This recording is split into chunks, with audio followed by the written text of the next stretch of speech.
this morning, one of the top health officials in the country is talking with WRTV. The U.S. Surgeon General, who was the state's health commissioner, has a message for all those students and teachers returning to school today and in the next couple of weeks.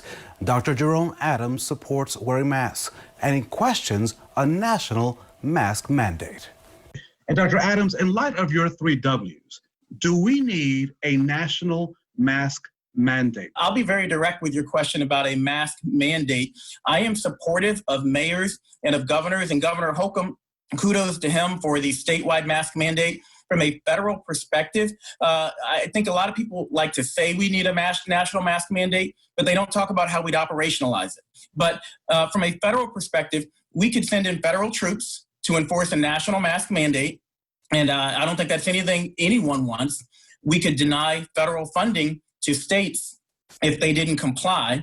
And again, in the midst of a pandemic, as a public health professional, I'm very wary of denying funding to needy states. Or we could work with states and cities and give them the education and the engagement they need to do the right thing. A number of school systems are starting their academic year today. IPS will go back 100% remotely. In Johnson County, Franklin schools will use a hybrid model. What is your message to parents as they are concerned at a number of different levels about sending their kids back to school? Great question. I have a 16, a 14, and a 10-year-old. And to be honest, we debated about moving them back to Indiana so that they could go to school in person here. We know that there are real health risks to not having in-person school. Child abuse reporting is down 50% in Massachusetts. And we know we're 4 million children behind on their vaccinations. We know that children who aren't in school are more likely to be obese and to misuse substances. So real health harms for not having in-person school. But we can't forget about the fact that children don't go to school alone.